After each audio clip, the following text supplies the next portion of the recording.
আসসালামু আলাইকুম viewers. Border guard বাংলাদেশের সদস্যদের ওপর আরাকান আর্মির হামলার প্রেক্ষাপটে বাংলাদেশ মিয়ানমার সীমান্তের নিকটবর্তী বান্দরবান জেলায় 25 আগস্ট 2015 সালে বাংলাদেশ আরাকান সীমান্ত সংঘর্ষটি সংঘটিত হয়েছিল। 25 আগস্ট 2015 স্থানীয় সময় সকাল 9:30টায় থানচির বরমদক গ্রামের কাছে সংঘাতের শুরু হয়। আরাকান আর্মির সাঙ্গু নদীর কাছে বরমদকের টহলরত 10 সদস্যের বিজিবি টহল দলের ওপর আক্রমণ করলে তাদের মধ্যে 5 ঘন্টা বন্দুকযুদ্ধ অব্যাহত থাকে। সংঘাতের সংবাদ সম্পর্কে জানার পরে বাংলাদেশ সীমান্তরক্ষী বাহিনী বাংলাদেশ মিয়ানমার সীমান্তে জরুরি অবস্থা ঘোষণা করে। কর্তৃপক্ষ বিজিবির একটি এবং বাংলাদেশ সেনাবাহিনীর 2টি ইউনিটকে সমন্বিত অভিযান পরিচালনার জন্য ওই অঞ্চলে শক্তি বৃদ্ধির উদ্দেশ্যে প্রেরণ করে।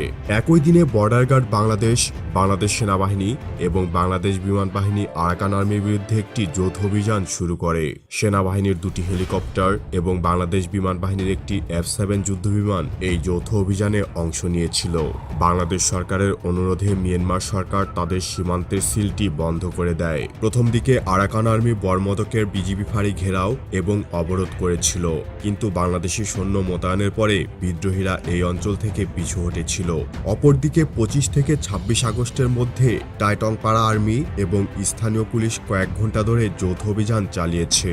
বন্দুকযুদ্ধের সময় বরমদক বিওপির নায়েক জাকির হোসেন আহত হন। তাকে এলাকা থেকে উদ্ধার করে হেলিকপ্টার দিয়ে চট্টগ্রামের সম্মিলিত সামরিক হাসপাতালে প্রেরণ করা হয়েছিল। স্থানীয় সংবাদ সূত্রে 8 থেকে 20 জন আরাকান বিদ্রোহী আহত হয়েছিল।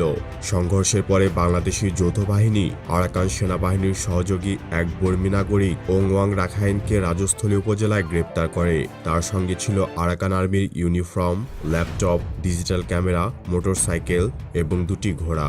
পরের দিনগুলিতে আরও 2 জনকে গ্রেপ্তার করা হয়েছিল।